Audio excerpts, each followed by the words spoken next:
Hello बच्चों, सुभागी देवी intermediate college के online class में हम आप लोगों का स्वागत करते हैं।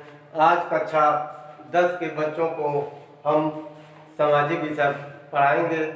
इस सामाजिक विषय के अंतर्गत आज हमारा टॉपिक है मृदा अपरदन एवं संरक्षण। आज हमारा यही टॉपिक है, मृदा अपरदन एवं संरक्षण। इसी पर आज हम चर्चा करेंगे। देखो बच्चों, मृदा अपरदन, अब क्वेश्चन ये होता है, प्रश्न ये उठता है, मृदा अपरदन किसे कहते हैं? मृदा अपरदन किसे कहते हैं? तो मृदा के ऊपरी परत का कटाव एवं बहाव की प्रक्रिया को ही मृदा अपरदन कहते हैं। फिर एक बार, मृदा अपरदन किसे कहते हैं? मृदा के ऊपरी सतह का कटाव एवं बहाव की प्रक्रिया को ही हम मृदा अपरदन कहते हैं। मृदा का निर्माण और उसके अपरदन की क्रिया एक साथ चलती है, इसीलिए इसका संतुलन बना रहता है। ये दोनों, जैसे इसके निर्माण की क्रिया, मृदा के निर्माण की क्रिया और मृदा के अपरदन की क्रिया साथ साथ चलती है, इसलिए इसमें संतुलन बना रहता है। अब प्रश्न ये उठता है कि मृदा अपरदन के क्या क्या कारण हैं? मृदा अपरदन के क्या क्या कारण हैं? मृदा अपरदन के कारण,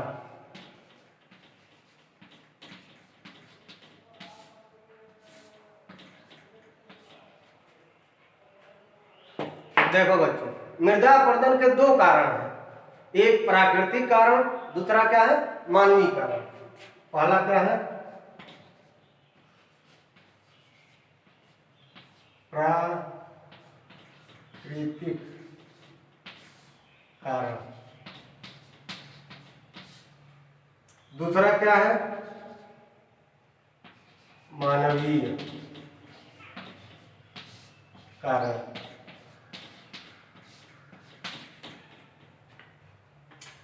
मृदा अपरदन के दो कारण हैं, एक प्राकृतिक कारण और दूसरा क्या है? मानवीय कारण। हम अब अध्ययन करेंगे मृदा अपरदन के प्राकृतिक कारण का।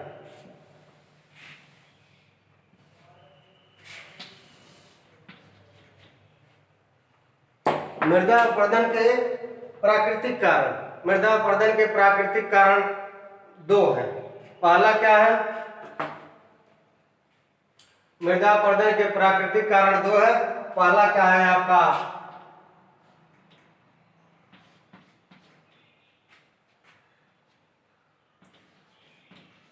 जल अपरदन। दूसरा क्या है? वायु या पवन अपरदन। दो कारण है। पहला क्या है? जल अपरदन। दूसरा क्या है? वायु या पवन अपरदन। अर्थात जल अपरदन और पवन अपरदन दो प्राकृतिक कारण है जिसके मृदा का अपरदन होता है। अब हम यहाँ आपको बताने जा रहे हैं।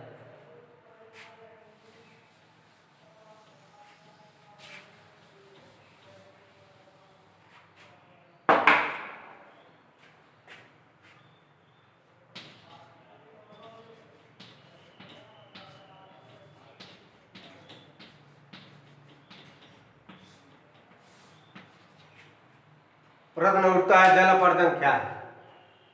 यानी पृथ्वी बहते हुए जल से पृथ्वी के या मृदा के ऊपरी सतह को बहा ले जाना, यानी जल द्वारा मृदा के ऊपरी सतह को बहा ले जाने की क्रिया को हम क्या कहते हैं? जल अपरदन कहते हैं। फिर एक बार सुनना, बहते हुए जल से मृदा के ऊपरी सतह को जल द्वारा बहा ले जाने की क्रिया को हम क्या कहते हैं? जल अपरदन कहते हैं। और दूसरा क्या है?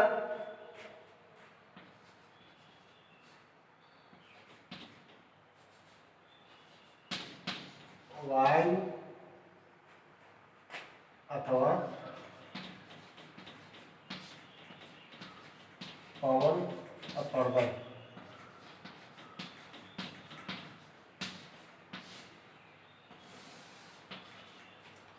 वायु अथवा पवन अपर्दन यानी तेज पवनों द्वारा या तेज हवाओं द्वारा मृदा के ऊपरी सतह को उड़ा ले जाने की प्रक्रिया को क्या कहते हैं? वायु या पवन अपर्दन कहते हैं। फिर एक बार सुनिए, तेज पवनों द्वारा या तेज वायु द्वारा मृदा के ऊपरी सतह को उड़ा ले जाने की प्रक्रिया को क्या कहते हैं? वायु अथवा पवन अपर्दन। अब आते हैं मानवीय कारण।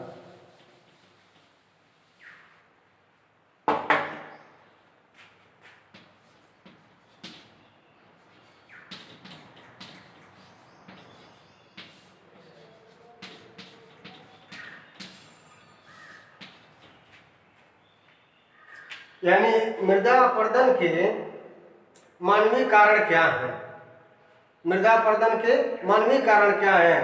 तो मानव द्वारा अधिक संख्या में वृक्षों को काटना अर्थात वनों को काटना, तथा मानव द्वारा पशुओं से अधिक संख्या में चरण कराना, और अधिक संख्या में मानव द्वारा पशुओं का चरण कराना, ये सब क्या है? मानवीय कारण है।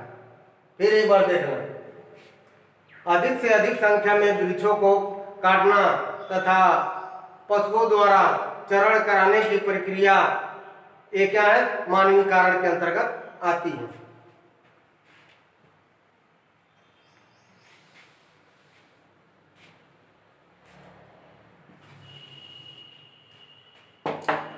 अब है मृदा अपर्दन से हानियां।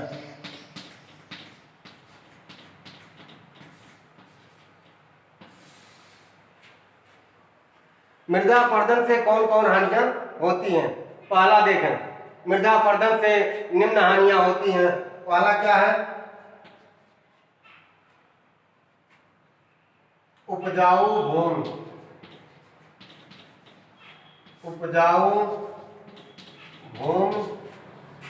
का नष्ट हो जाना।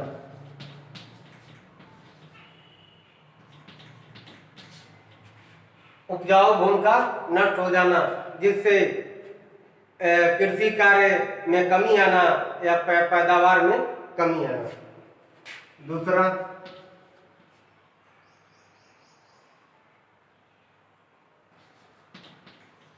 बाढ़ का प्रकोप बढ़ जाना।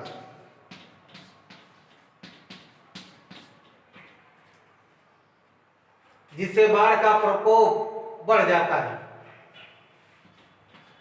तीसरा है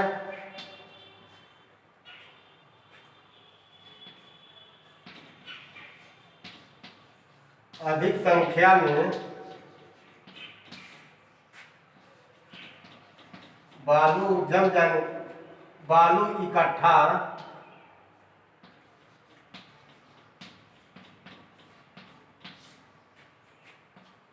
होने पर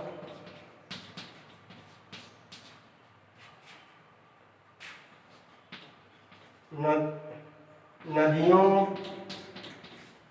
नहरों तथा बंदरगाहों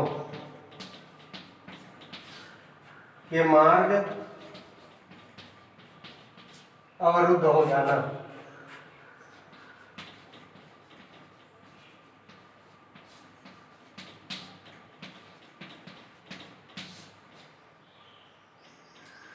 अधिक संख्या में बालू इकट्ठा होने पर नदी, नहरों तथा बंदरगाहों के मार्ग अवरुद्ध हो जाना।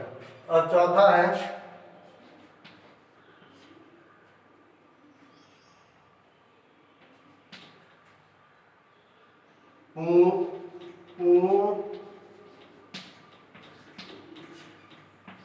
नलकूपों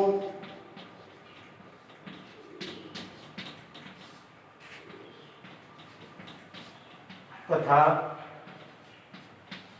ट्यूब बैलों कुओं, नलकूपों तथा ट्यूब बैलों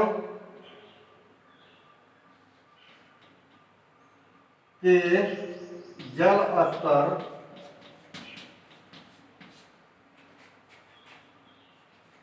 में कमी होना।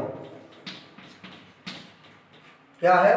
कुओं, नलकूपों, ट्यूब बैलों के जल स्तर में कमी आना। पांचवा क्या है? लंबी अवधि तक लंबी अवधि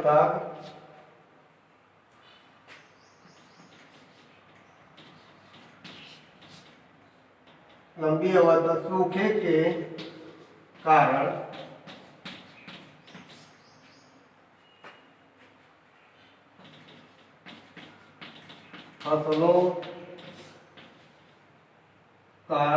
फसलों को नष्ट हो जाना। फसलों का ही है, फसलों का नष्ट हो जाना।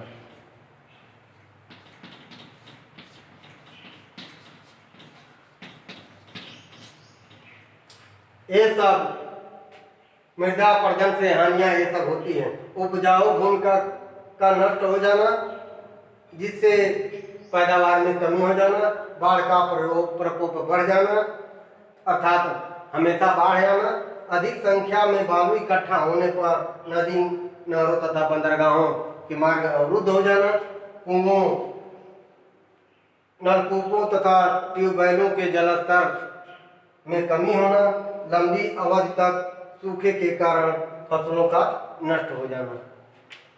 अब आता है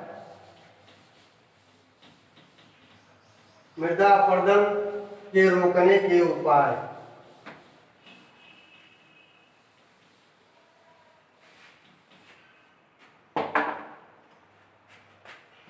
मृदा अपरदन के रोकने के उपाय।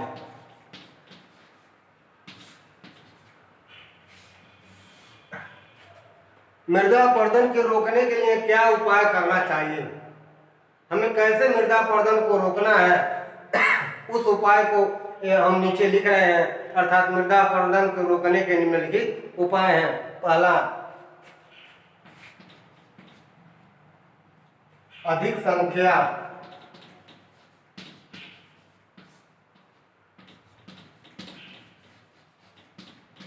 संख्या में वृक्षों को लगाना।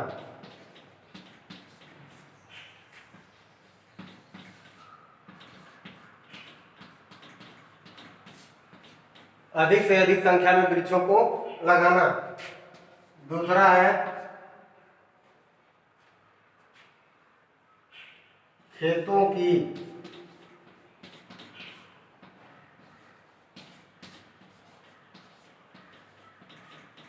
मेड़बंदी करना।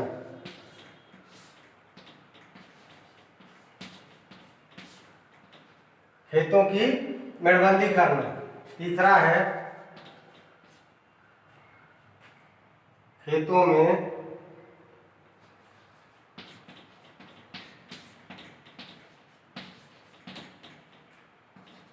गोबर की खाद,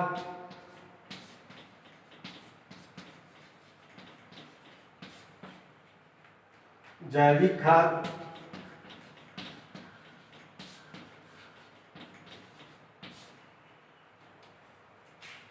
तथा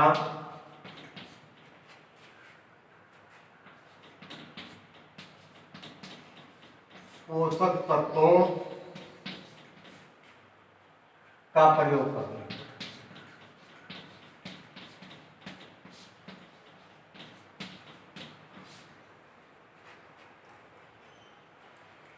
चौथा है समय समय पर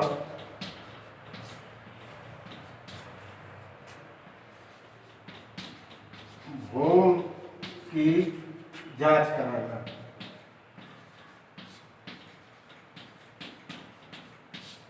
ये सब उपाय हम कर सकते हैं, जिससे मृदा अपरदन को रोका जा सकता है।